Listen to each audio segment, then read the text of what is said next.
औज़ुबिल्लाहि मिनश-शैतानिर-रजीम बिस्मिल्लाहिर-रहमानिर-रहीम। इय्याका नअबुदु व इय्याका नस्तईन। नाज़रीन, ये तो पूरी दुनिया को पता है कि मैं अपने बाप से कितनी मोहब्बत करता था, करता रहा हूँ और करता हूँ इस वक्त भी। ये ये कोई ढकी छुपी बात नहीं है कि मैं अपने बाप को, मैं समझता हूँ कि मेरे बाप जैसा ज़हीन आदमी कोई नहीं था, मेरे बाप जैसा खूबसूरत आदमी कोई नहीं था, मेरे बाप जैसा सोबर आदमी कोई नहीं था, मेरे बाप जैसा शरीफ आदमी कोई नहीं था, मेरे बाप जैसा अना परस्त आदमी कोई नहीं था। इन सारी उनकी खूबियों से मोहब्बतों का जो एक बड़ा अंबार है, उसमें एक वाक़या ऐसा भी आता है कि जब मुझे अपने बाप से नफ़रत होती है। कैसी आपको कहानी सुना रहा हूँ, कैसा वाक़या सुना रहा हूँ, छोटा-सा मुख्तसर सा वाक़या है। इसको आप अदाकारी का अरूज कह सकते हैं और बेटे की बाप से मोहब्बत कह सकते हैं। रतन कुमार के भाई वज़ीर अली बहुत बड़े फ़िल्मसाज़ थे। उनका अपना फ़िल्म स्टूडियो भी था। उन्होंने ज़मीन जैसी फ़िल्म भी बनाई, जिसमें अलाउद्दीन पे वो गाना फ़िल्माया गया था, शिकवा ना कर, गिला ना कर, ये दुनिया है प्यारे, यहाँ सभी गम के मारे, इस टाइप का। रतन कुमार खुद छोटा कद और थोड़ी उम्र होने के बावजूद बड़ी उम्र की और अपने से लंबे कद की हीरोइनों के साथ, नीलों के साथ रतन कुमार ने बहुत काम किया और बड़े कॉन्फिडेंस के साथ। रतन कुमार का कद ऐसा ही था जैसे हदायतकार इकबाल कश्मीरी का था, बल्कि इकबाल कश्मीरी का कद बड़ा हो सकता है, रतन कुमार का छोटा था। रतन कुमार बच्चा सा लगता था। मेरी रतन कुमार से एक आध मुलाकात है। वो कराची शिफ्ट हो गए थे कई साल पहले। पिछले दिनों सुना शायद उनका इंतकाल हो गया है, अब वो दुनिया में नहीं रहे। और अफसोस की बात है कि रतन कुमार को आज की नस्ल नहीं जानती होगी। बहरहाल ये रतन कुमार का जो जिक्र किया, ये ज़िमनी जिक्र था।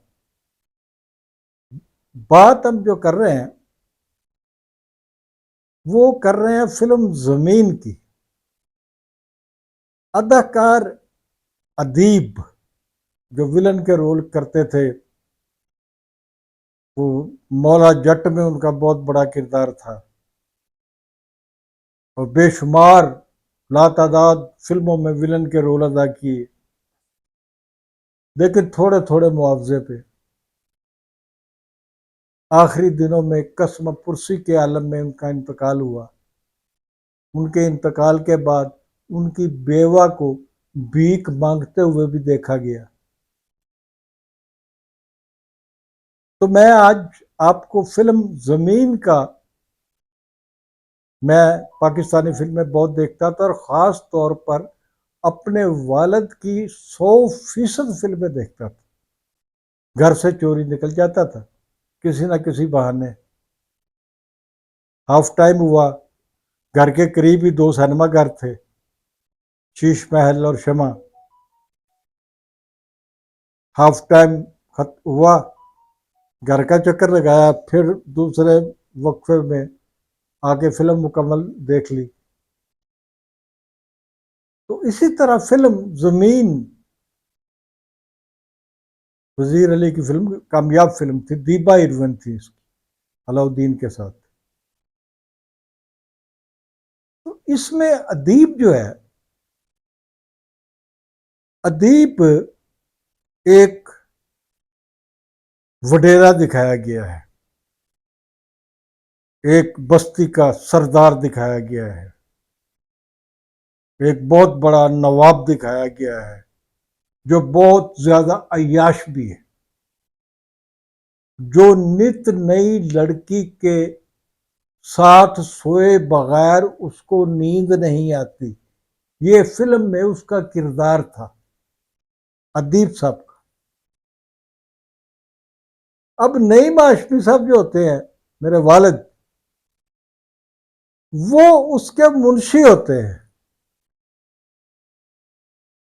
अदीब जो औरतों का रसिया था, वो नईम हाशमी को जो उनका मुंशी बना हुआ है, उनके जरिए लोगों की बच्चियां बेटियां उठवाता। बहुत सारी लड़कियां खुदकुशी कर लेती, बहुत सारी लड़कियां कुओं में कूद जाती।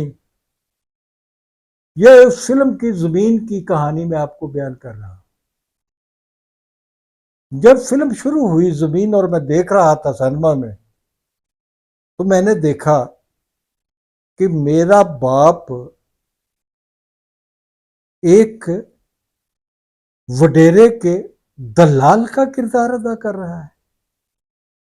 मुझे अपने बाप का ये फिल्मी किरदार अच्छा नहीं लगा।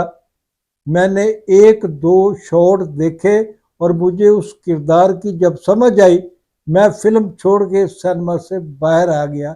इस तरह मैंने नईम हाशमी की ये वो वाहिद फिल्म है जो अधूरी छोड़ी और घर वापस आई। नाजरीन, ये थी आज की मुख्तसर सी कहानी। मिलते हैं अगले प्रोग्राम में। आपसे दरख्वास्त है, Khawar Naeem Hashmi official YouTube channel को सब्सक्राइब करें, इसको दोस्तों को फॉरवर्ड करें, लाइक करें, अपने ग्रुपों में भेजें, अपने दोस्तों को भेजें, क्योंकि ये है आपका अपना चैनल। Thank you.